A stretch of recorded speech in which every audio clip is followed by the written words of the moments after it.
Salamat sa mga dasal at tulong.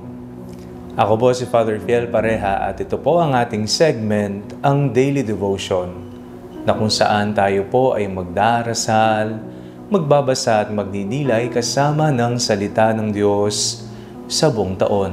Manalangin tayo. Sa ngalan ng Ama, ng Anak at ng Espiritu Santo. Amen. Halina, banal na Espiritu, liwanagan mo ang aming puso at isip, nang maunawaan at may sa buhay namin ang iyong salita. Amen. Our Bible passage for today is from the Gospel of St. Matthew chapter 9, verses 1 to 8, and I read it for you. And after getting into a boat, he crossed the water and came to his own town. And just then some people were carrying a paralyzed man lying on a bed. When Jesus saw their faith, he said to the paralytic, "Take heart, son, your sins are forgiven." Then some of the scribes said to themselves, "This man is blaspheming." But Jesus perceived their thoughts, said, "Why do you think evil in your hearts? For which is easier to say, 'Your sins are forgiven,' or to say, 'Stand up and walk'? But so that you may know that the Son of Man has authority on earth to forgive sins, he then said to the paralytic, 'Stand up, take your bed, and go to your home.' And he stood up and went to his home. When the crowd saw it, they were filled with awe, and they glorified God who had given such authority to human beings." Maraming salamat sa mga nagdarasal. Maraming salamat din sa mga taong tumutulong sa atin. Nahiya ka bang humingi ng dasal sa iba? Nahiya ka bang dumapit sa iba para humingi ng tulong? Kapag tayo po ay nahihiya, wala pong mangyayari sa atin, sapagkat ang tao ay nilikha upang makipagkapwa. Ang tao ay ginawa ng Panginoon may kasama at hindi nag-iisa. Sa ating pong binasang ebanghelyo sa araw na ito, napakinggan po natin kung papaanong napakamakapangyarihan ng paghingi ng tulong at ng dasal sa iba.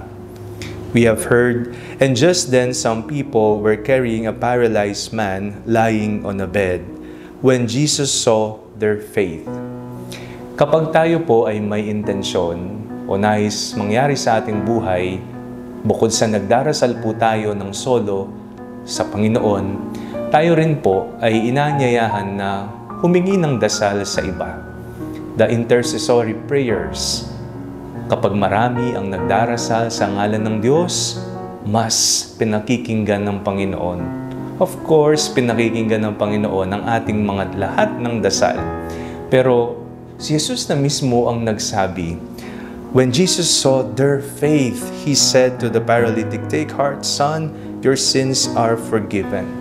Nakita ni Jesus ang pananampalataya ng mga nagbubuhat na kaibigan ng paralitiko. Kaya sa susunod po na may hihingin kayo sa Diyos, o kaya may sakit kayo, may pangangailangan, bukod sa nagdarasal tayo ng mag-isa sa Panginoon, huwag po kayong mahiyang magpadasal sa iba, humingi ng tulong. Sapagkat ang himala ng Diyos ay maaari ding makita at maganap sa pamagitan ng pananampalataya ng iba.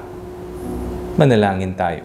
Panginoong Jesucristo, maraming salamat po sa lahat ng biyayang ipinagkakaloob niyo po sa amin. Maraming salamat din po sa mga taong walang sawang nagdarasal at tumutulong sa amin para lalo kaming mapalapit sa iyo. Amen. Sa ngalan ng Ama, ng Anak at ng Espiritu Santo. Amen. Huwag po ninyong kalimutang i-like ang video ito. Mag-comment po kayo and share it with your family and friends. Ang Panalangin Bago Matulog ay may sariling Facebook page na po. Huwag niyo pong kakalimutang mag-like at mag-follow dito, and do not forget to subscribe to our YouTube channel. I-click niyo lamang po ang link na nasa description ng video ito, o kaya naman po just search Father Fiel Pareha. At kung nais niyo pong maging updated sa ating pagpapahayag, you can join our broadcast channel dito po sa ating Facebook page. God bless you po.